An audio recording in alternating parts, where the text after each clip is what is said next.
We're here with the King of Random, and why we are here is to find dinosaur bones.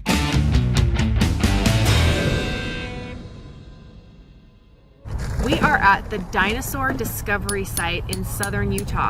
This site is being dug up because a power plant is going to be built here. We're going to discover the ancient history, the cool aspects, and anything else we can dig up here at this site in southern Utah. Now also, one thing I want to add, this is where Grant and I came when we lived down here previously, and this was one of our favorite spots. So I wanted to come back here before this site was covered over so that we could see what it is that is discoverable before it's covered up. So let's go discover.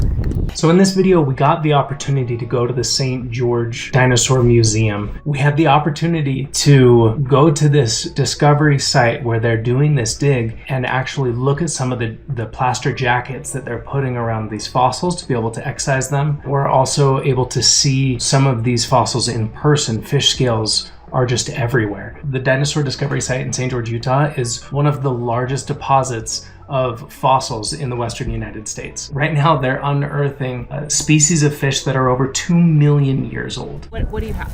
An ant. So there's a dead ant on there. Is it fossilized? I have no idea. Is there anything special about this rock he has? It looks like a bit of mudstone. That's just a dead ant. Yeah, that's a modern ant. Modern dead ant, redstone. We're making discoveries all over. So these are fishes called semi-anodid. They're an extinct group of fish. They go completely extinct in the early Cretaceous, so along with the dinosaur Spinosaurus. We have found a couple of vertebrae, so backbones. So this particular site, below where the museum is located, is what we call a Triassic-Jurassic boundary. Let me just repeat that. A Triassic-Jurassic boundary. Yeah, the Triassic-Jurassic boundary is a period of geologic time, one of the 5th largest mass extinctions on the planet. This mass extinction opened up all these ecological niches and allowed dinosaurs to diversify and become the dominant animals on the planet. So these beds that you're seeing here, these are lake deposits. We've now collected more than 60 fish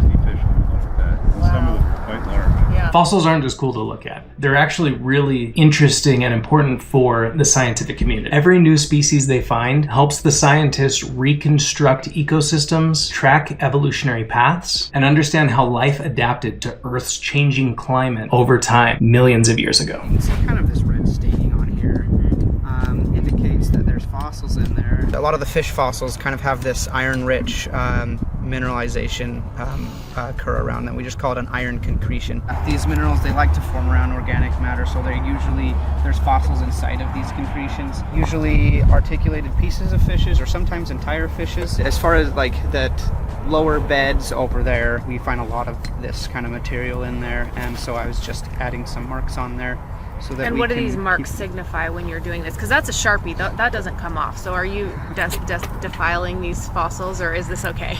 No, this is okay. This is just to mark how they go together. That way we can, repair it in the future when we, at some point in the future, get around to preparing this in the lab, which is going to be kind of one of the next steps for this stuff over the next many years with the amount of stuff that we're collecting. You can't see the fish in here, so we'll have to take that into the lab and then remove all that rock that's covering that. There's going to be a lot that we learn from this project for many, many years about the different animals that lived here, the fishes and the dinos and everything. How much of this is going to get covered up? Everything that we've dug up is going to get covered up. That's why we're focused on it, is because we're just staying within the footprint of the substation. It is sad that we might lose the opportunity to find more out of this, but that's kind of why we have this opportunity to dig it before it gets covered up. So, and even in the future, if this is all done, there's probably still lots of volunteer opportunities, right? Yeah, and that would be, you'd have to reach out to us and get in contact so that we can, screen volunteers, interview them, and make sure we have them properly trained. Sweet, love it. Well, thank you so much for what you guys are doing. Appreciate it, and thanks for the time. You said you've been working with them for about a year doing that? Yeah, over a year now. Tell me a little bit about what your day-to-day is. So what we do over there is essentially what you're seeing right there with the jacket. When they excavate it out like that, they send it over to us. And what we mainly do is we start from the bottom up. We have the mindset more of removing the rock from the bone, not get the bone out of the rock. It can be very fragile depending on what we're working with. A lot of this stuff here is all fish fossils. And then it goes back to the paleontologist, where the paleontologists go and use their knowledge to actually tell us exactly what are we looking at here. There was maybe a water puddle here, and the animal stepped down really hard, it just squirted out and makes a groove in the mud. Well, then it filled in with about 2 feet of sand that hardened into stone, and now we pick it up and turn it over, and we have what we call radiating mud cracks. It's almost like a photograph of what happened millions of years ago. Pretend it rained last night. And you're about this young man's age here, and there's this water puddle there, and he's got his friend standing next to him. And what is he tempted to do? Stomp down and splash him, right? Well, the dinosaur's doing the same thing because there's his two friends he's trying to splash. That's awesome. I love that. Okay, I've got Ian here at the Dinosaur Museum. We're gonna give him 100 stickers to be able to give away to the first 100 people that ask for them. So, free stickers. Talk to Ian.